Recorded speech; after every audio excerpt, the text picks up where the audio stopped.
Hi, my name's Todd, and this is my Doyad.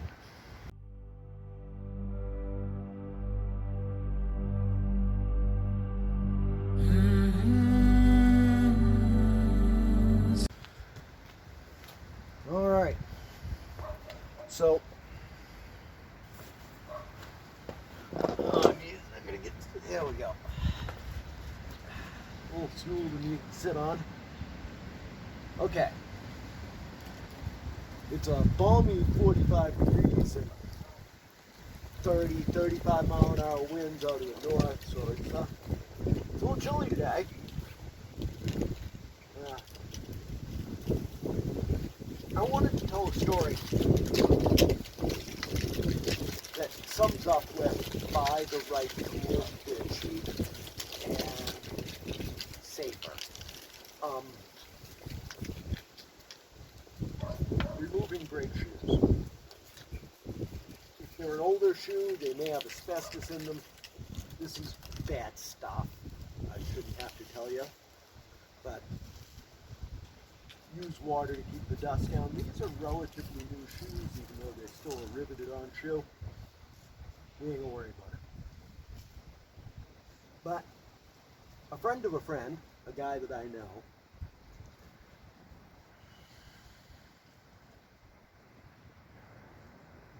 well, he was being a nice guy and doing a favor for his girlfriend at the time, and was doing a brake job in his driveway after hours. Guy had all kinds of experience, knew what the hell he was doing, and grabbed hold of this spring with a pair of pliers. Rather than using the right tool, he used what was handy, and the pliers slipped off there, and he took out his own eye with the pair of pliers. It's a very unfortunate event, but yeah, the right tool makes this a lot easier.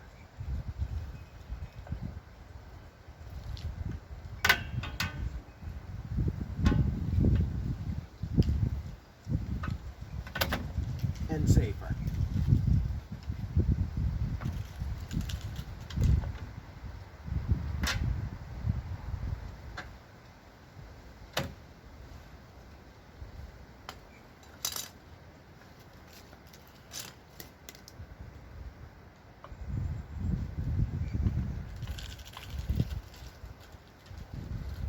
It's supposed to be a rivet right here.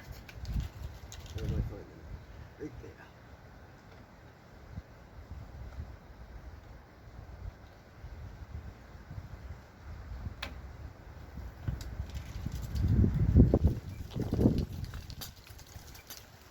That's the bottom one. Top right.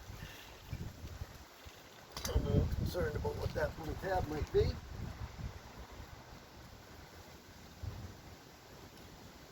Yeah, come on. You can do it. Come on, Leah.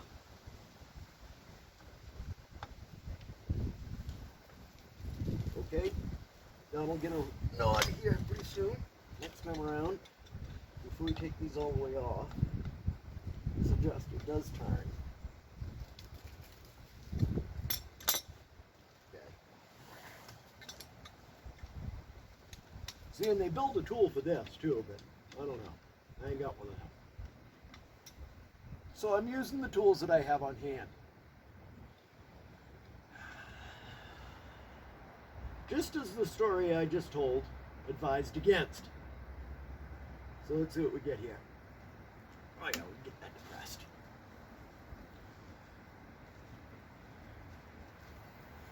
If we can get, there it is. Okay, maybe not.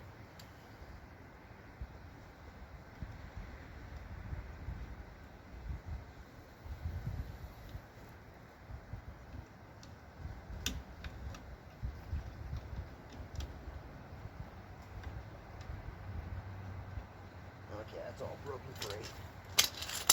Let's go with the vice rips. Get a little better grip right out on the point with them.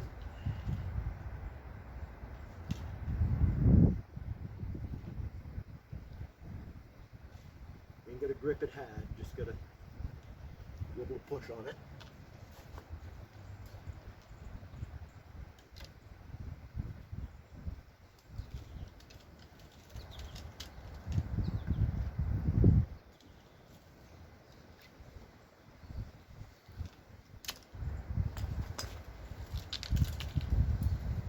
Ooh.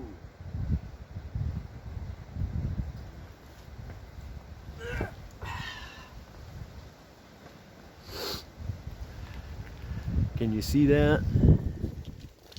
I believe new hardware is in order before the reassembly happens. That's unfortunate. I don't have new hardware on hand.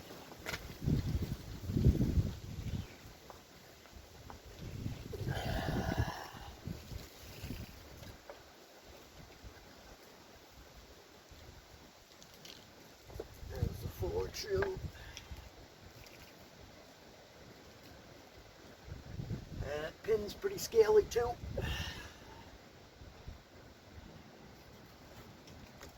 see if we get this other side off.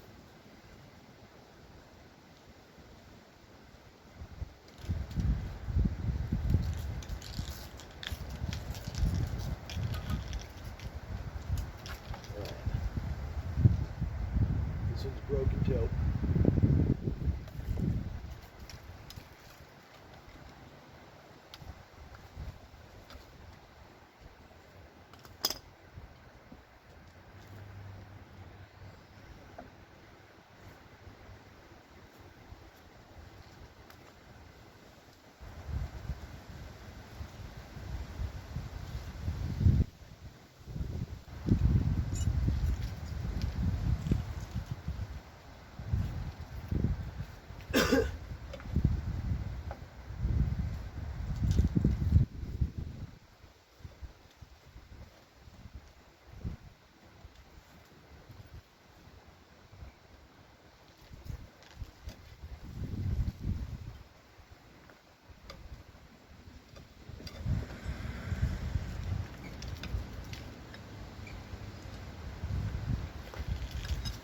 Yeah, that spring's broken.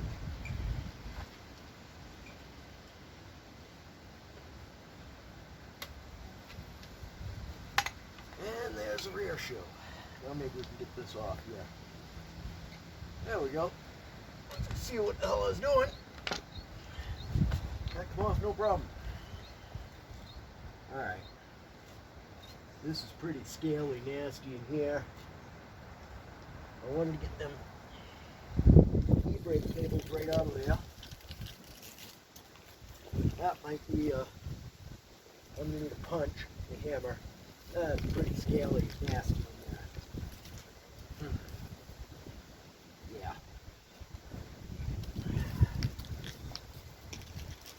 I'll be back in a bit and get some parts and pieces put together here so we can move forward. Alright. So I got my tools and my power together. Got a tub and got all the attachment hardware and shit, soaking in some motor oil.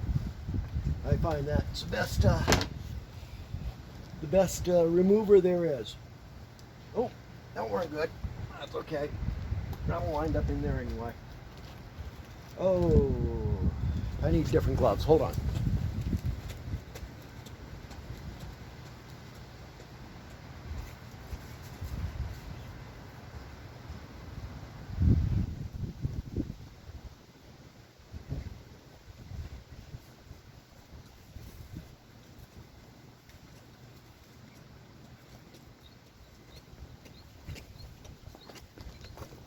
Alrighty then. Fresh set of nitriles. And first of all, get this thing somewhere so it's actually shining on what we're looking at, not in our eyes.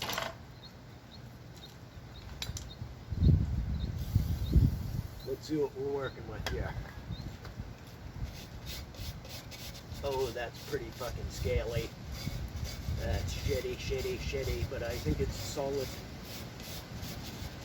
No, it's coming right off. Let's see what we can do with the collar, maybe.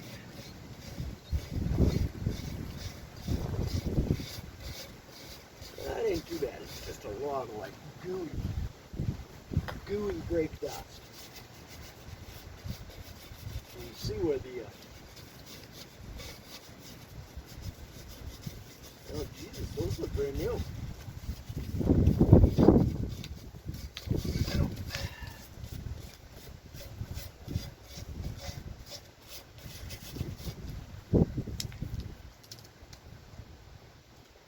I think if I go with that power, we're gonna just fuck shit up. See if we can't tap that off there. There we go. Because that's gonna go in the oil bath too.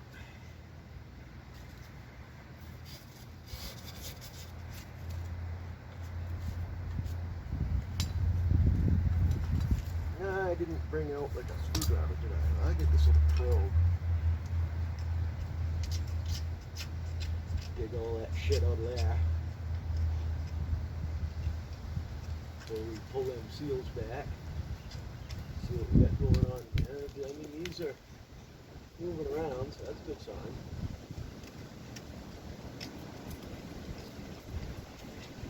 And what I think I need here is a little air pressure.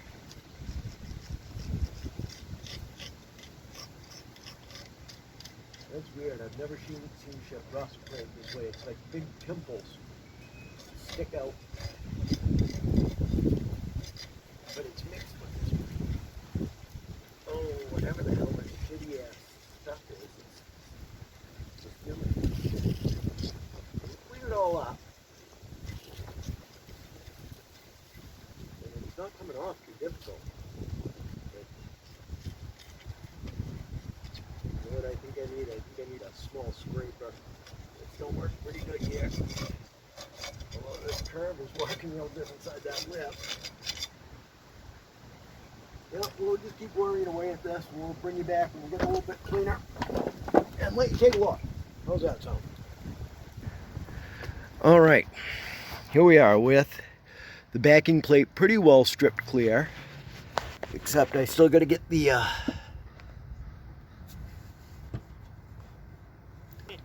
get it so you can see it, Todd. Right there. I gotta get this thing pat. I'm gonna get the brake cable out.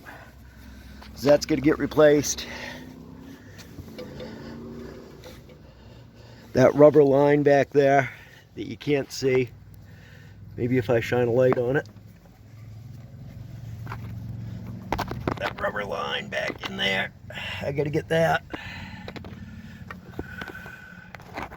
off there. Wish me luck with that one.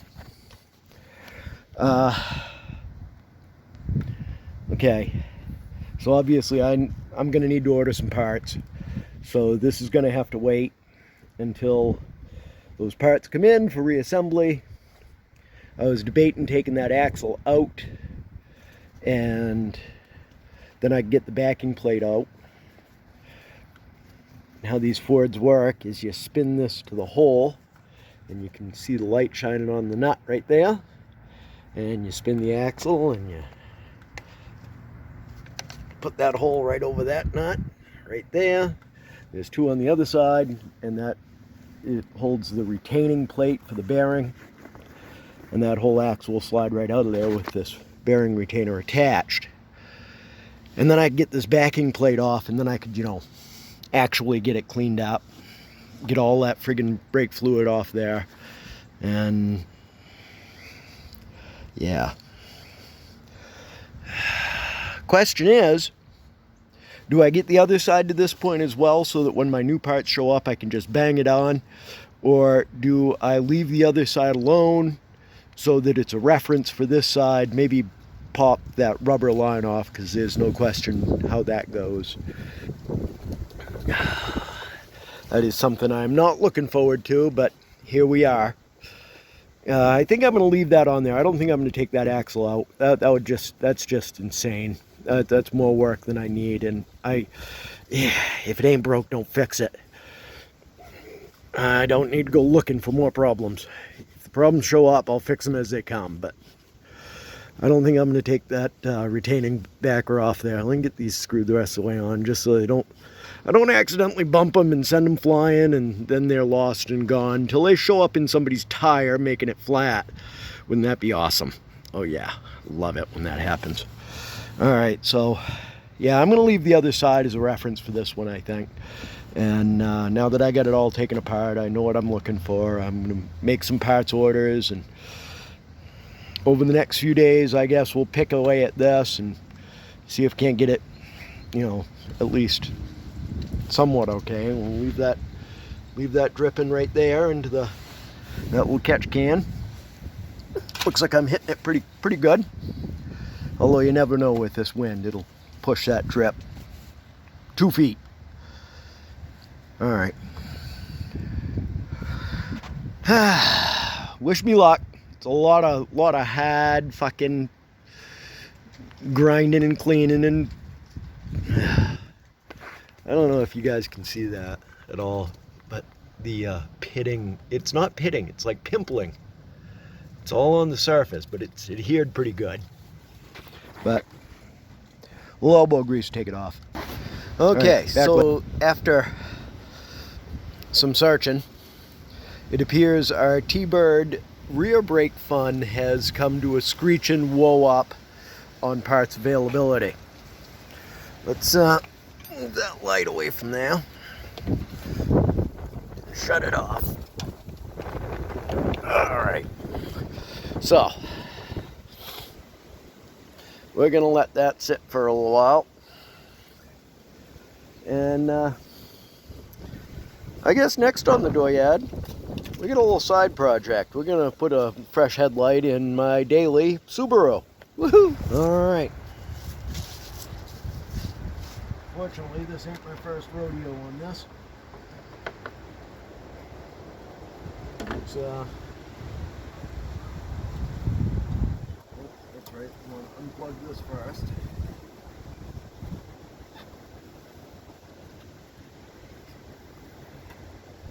Come on, White. Unplug.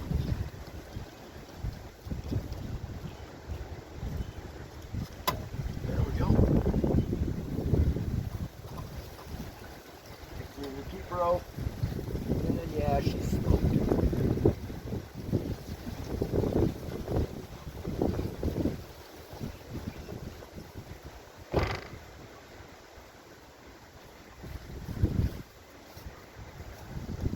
Fresh headlight. Of course, they always make it so damn difficult to get into.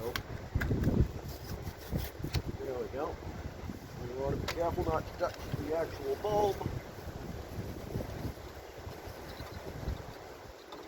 Goes right like that.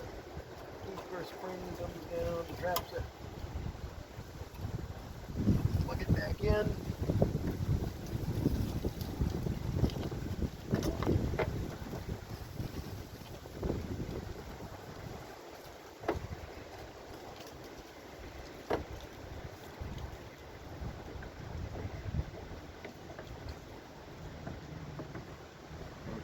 I do not want to go on.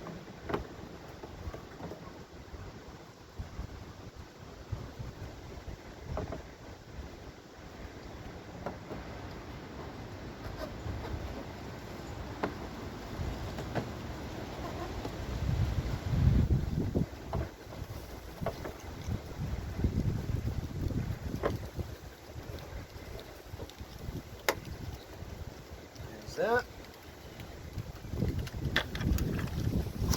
Put those in the pocket so they don't blow away.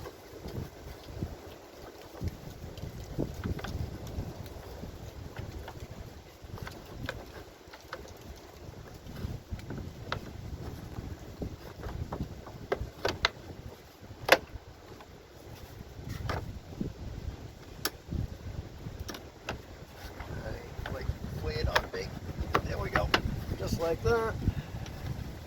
Plug that back in. 100%.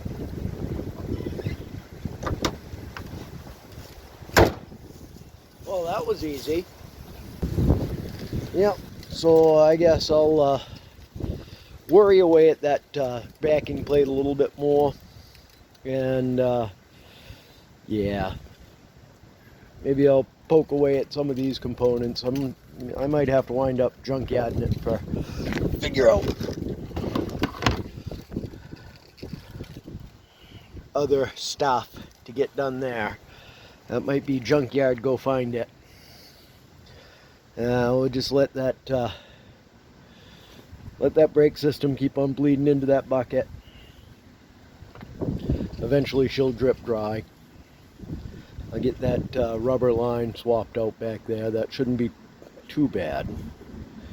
Yeah. Like I said, we'll keep on poking away at it. And hopefully in a few days we'll come back with another video with big installation, and maybe we'll even bleed the brakes at that time. I don't know. Well, we still got to do that master cylinder, so. Or maybe this rear wheel cylinders were the problem all along. I don't know. We'll burn that bridge after we cross it. How's that sound? In the interim, I'd like y'all to click like and subscribe. Click the little bell icon. I appreciate you watching. Let's put the T-Bird in the background rather than that. That's a lot better looking. Yeah, don't look at this pat. Look at this pat over here. This pat right over here. That's a better looking pat. There we go. That's kind of cool. Like I was saying, thank you all for watching. Click like, subscribe, the little bell icon, share with your friends. If you got anybody that knows anything about these T-Birds, I'd like to hear about it, because I'm kind of learning the hard way that the brakes, the brake components, let's just say they ain't everywhere. Yeah, go figure. Ford figured they'd be pretty straightforward, but I guess not. Well, like I said, hopefully we'll see you all in a couple of days with some new parts and pieces showing up, and we'll go ahead and bang out putting them shoes back on. The shoes themselves, I think, are pretty good. We might maybe sand the surface off, give them a little shot of brake clean. Should be good to go. But I'm going to pick up all my clutch, and we'll go from there. Have a good one. This has been Empty Pockets production.